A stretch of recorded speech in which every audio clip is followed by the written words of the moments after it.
One of the things that we need to understand as we're fighting, so how do we begin to apply all of this? How do I function? How do I live knowing this war and this battle's going on? One of the things we need to understand is that we are fighting behind enemy lines. What does that mean for us? When you think you're fighting behind enemy lines, anybody, what does that mean to you? Huh? You're in their territory.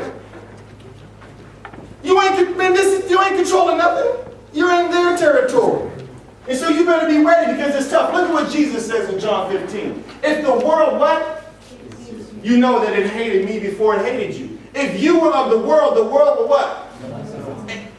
If you just buddy with the world, something's wrong with your walk with Christ. Things shouldn't be easy. Matter of fact, I want to encourage you. How many of us sometimes when we're on a spiritual high, it just seems like our world just kind of, stuff happens. Anybody ever experienced that? I mean, you're on a spiritual high and all of a sudden it's like, man, Lord, why I got to get fired today? Because, man, that's what the enemy wants to do. The enemy wants to discourage you. So when people are laughing at you because of your faith, when people are trying to say, oh, man, you really gonna wait till you get married? You just scared. You scared of the booty, ain't you? You just scared. Hey, I keep it real. I keep it real. Girl, if you don't have sex, you gonna lose them.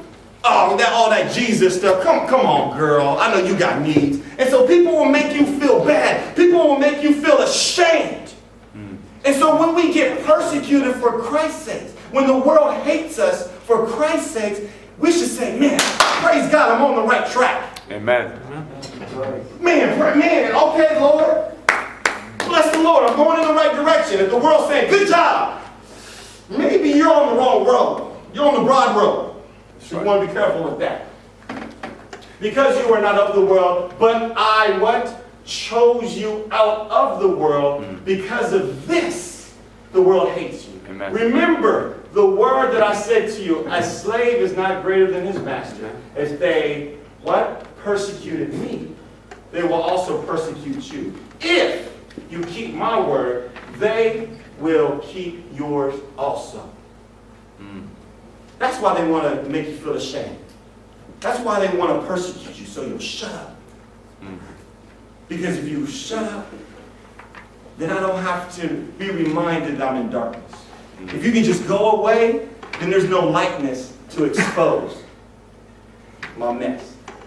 So I'm going to make you feel bad. I'm going to make you tear you down as much as possible so you just be quiet and go away.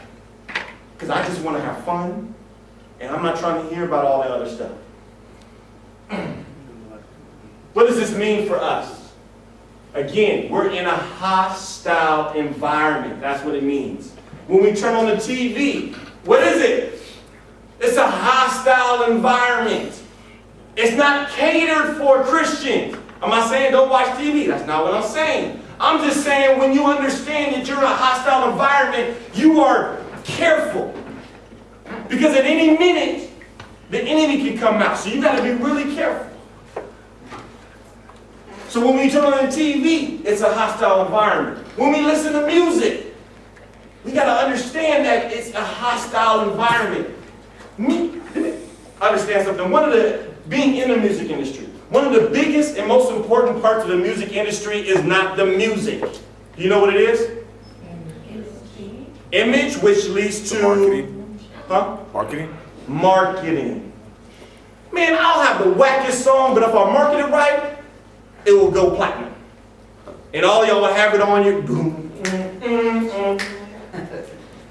Come on, how many of us when we first heard a song, it was whack. But after they played it like 100 times, he was like, well, okay, it's not that bad. Ice Ice Baby is great. That's not by accident. But that's not by accident, you guys. We gotta wake up. We have to understand we're in a hostile environment. Why do you think it is when you go into a hotel, they're playing secular music? You go into, man, I can't even watch the news. I'm watching the news and they're playing like 50 Cent song and they're talking about, oh yeah, Lady Gaga, man, we got it all, the video I was there. I'm watching it. Can you just give me the news? Why do I gotta hear Lady Gaga song in the background? Why is that? Just we gotta wake up. Come on. Why is it almost every magazine we look at, is this what it is to be a beautiful woman? You gotta be like this? Whatever happened to the Bible saying that you are marvelously and wonderfully made? That's what God says about you. But then the world will make you feel like, well, man, unless you're puking in a toothpick. How about the club scene? Come on, y'all. How about the club scene? Man, you missed the party, man. What's my man's name? The new hot dude. Come on. Not T.I., man. It's Trey Songz. Oh, man, Trey Songz was at the club, man. You missed Trey Songz. And oh, man, you should have been there. And you begin to feel like you missing out. Man, I'm not living. Man, I'm missing out, man. Everybody having fun, man. What happens? You turn 18, and what's the first thing you want to do? Go to the club. You turn 21, what's the first thing you want to do? Drink. Because it's programmed into us. You ain't having fun unless you're getting a drink, man. It's not by accident. You gotta wake up. It's a hostile environment. This means that the fight is harder. Number one for a long time. And I did this in the past, but he was still number one. Eminem. How is he the number one on the hot charts? And he's been there for a long time. What is he talking about? I have no idea. Nothing. He's talking about absolutely nothing. I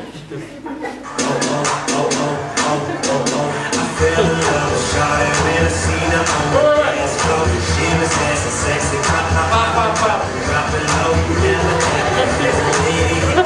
Number one. This was something special. This was Look just how he describes love. honey got a booty like how. Honey got some movies like. That's love. I fell in love when I seen Shorty dancing on the floor, and we're soaking it in. And so now we have a description of love. I mean, I got to be in the club if I'm going to meet my lady. Hot 100s. That's right. Now, this is interesting. The song is pretty much about evolution and the progress. You know, you start out as a new artist and you make your way into the game, and you know, you climb that mountain and then you get to the top and you Look at his shirt. flag down. And that's pretty much us putting our flag down. You know, this is Rock Nation, pledge your allegiance, flag. Put your flag at the top of the mountain and you say, we run this down.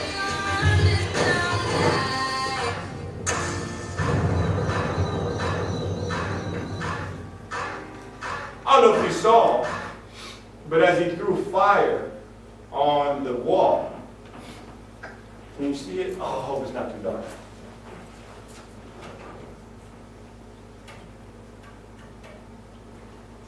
Oh, you can't really see it in here. In the Rihanna video, you can see something. There's actually a cross right here. There's actually a cross right here. But unless you really pause it, you don't see it. I'm just trying we need to wake up. Can you rewind it, see if it goes? You see it when well, in the beginning when he throws it, you can see it. Wait.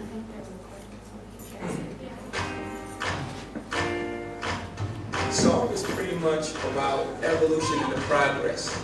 You know, you start out as a new artist and you make your way into the game, and you know, you climb that mountain and then you get to the top and you Remember, look at what he's doing this interview in. Do what thou wilt. You know, this is Rock Nation, pledge your allegiance, flag. Put your flag at the top of the mountain and you say, we run this down. So you can see it right here coming up. As you walk away, see it? What are those 3 lines, please? I've heard different things. To be honest, I forgot. They're supposed to do something with ancient. I forgot. That's part of his video too. He puts that. Yeah, it does mean something. Yeah. A lot of all his videos have symbolism. Yeah, and again, I'm just trying to help us understand what we're up against. Look at what the lyrics are. Remember, we talked about Aleister Crowley, do what thou wilt.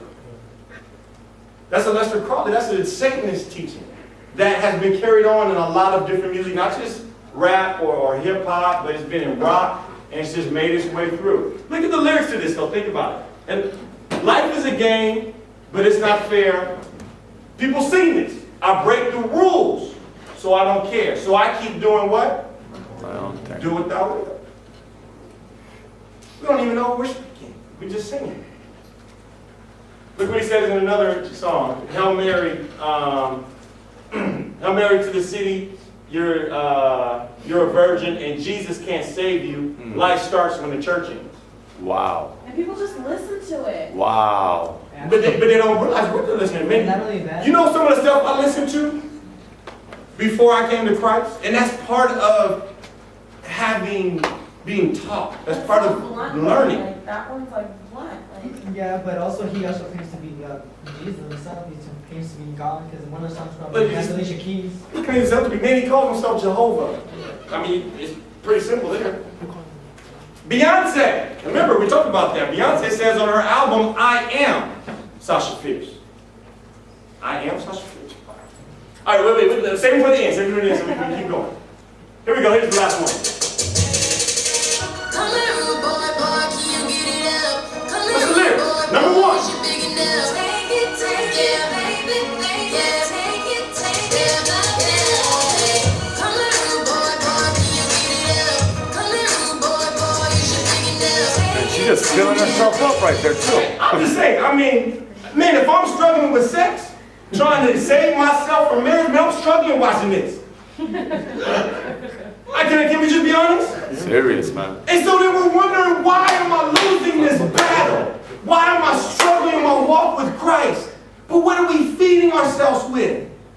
But this is number one. It's on, come on, Rube, can you get it up? Is it big enough? Wow. That's the lyrics. Can you get it up?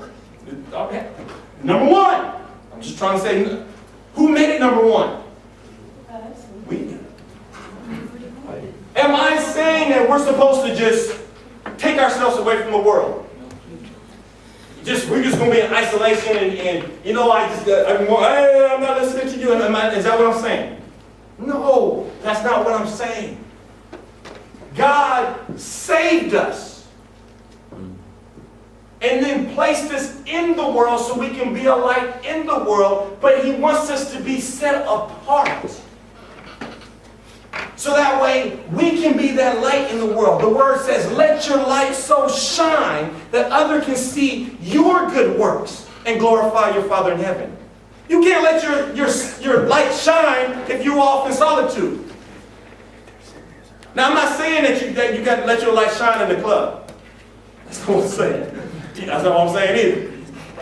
But I'm saying, some people say, well, I'm not going to go to Chaffey College. Well, no, man, come here. Because then you can be a light on this campus. You can be telling people the things that you're learning in the Word. And share the gospel, share the good news, so that way they can be freed from captivity just as you were once slaves. Amen. Come on. God has such a bigger plan and purpose for us than just graduating college.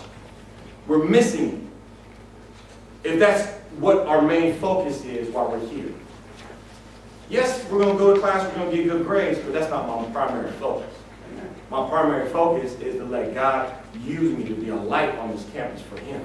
And then when you go to work, whatever job you have after you graduate, it's not the job so you can climb the corporate ladder so you can get the big money, so you can have the house, but it's so, Lord, how can you use me at the place that I work?